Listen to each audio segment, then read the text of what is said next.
Hey everyone, welcome back to another episode of your Daily Guides, the series where I dive into in-depth guides and walkthroughs of games like Honkai Star Rail, Zenless, and Wuthering Waves. If you've been waiting for Wuthering Waves to drop a character who's equal parts style, chaos, and raw team power, well, Chisa just kicked down the door. From the moment she showed up with that scissor blade, you know she's different, and once you see what she does in combat, she completely flips your expectations. Today we're breaking down exactly why Chisa isn't just another support, but a meta-defining resonator who brings some of the most unique utility in the entire game. All the timestamps are down in the description if you want to skip ahead to your favorite part, and if you haven't already, make sure to join the Discord. With that said, let's get into it. Now, the beautiful thing is that despite how overloaded her kit looks on paper, she's shockingly easy to play. Her whole gameplay loop revolves around tagging an enemy with her unseen snare. Once that mark is active, anyone touching that target starts piling up Havoc Bane stacks automatically. Each stack knocks down the target's defense by 2%, and because your teammates can trigger it even while Chisa's off the field, she becomes incredibly valuable in any rotation-based team. You can slap the mark onto an enemy in a bunch of different ways: regular skill, enhanced skill, dodge counter,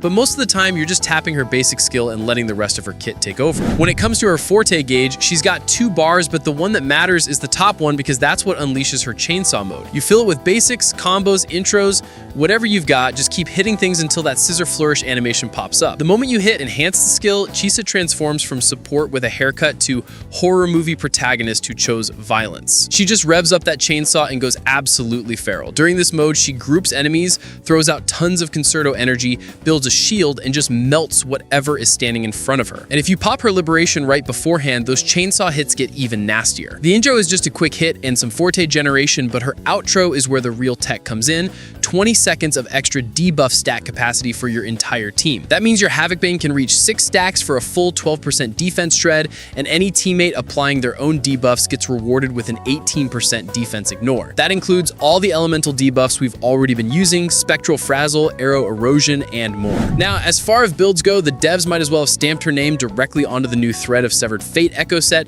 because it's perfect for her. It boosts attack and liberation damage, which directly feeds into her chainsaw burst. Pair it with Havoc Eclipse or Midnight Veil, grab crit DMG on your 4 cost, choose either Havoc DMG or ATK % on your 3 cost, depending on what drops first, and hunt for crit, and more crit and substats after you've got enough energy regen to run smooth rotations. Weapon-wise, yeah, her signature Kumokiri isn't just a bit better, it gives such a massive team-wide value bump that it's basically a cheat code. Top-tier teams see around a 10% total damage increase just by equipping it, and nothing else even comes close. Her sequences follow that same pattern. S1 is whatever, but S2 is the jackpot. It hands your debuff-capable teammates a gigantic 50% all-attribute damage boost, which translates into that 18% team DPS spike everyone keeps talking about. Everything after S2 is mostly personal damage fluff, with S6 tossing in a safety net and some extra buffs. So if you're thinking about investing, I'd honestly go signature weapon first and then jump straight to S2 if you're planning to sequence her at all. And of course, we have to talk about her teams, because Chisa didn't just release,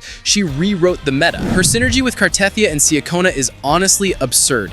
It checks every box: grouping, shielding, debuff extension, forte generation, off-field value. It's tight, clean, and ridiculously strong. You could easily argue it's now the best team in the entire game, but she's not locked to just one lineup. She also works beautifully with main DPS Phoebe or Zani, especially if you build Chisa on a healing set to let your carry focus on raw damage. So yeah, Chisa is one of those characters who arrives and immediately makes every established powerhouse even scarier, while also paving the way for future debuff or DOT-based units. She's stylish, she's efficient, and she adds depth to teams in a way that feels genuinely fun. Let me know down below how she's working for you so far, and if this breakdown helped, a like and sub would mean the world. I'll see you in the next one. Peace.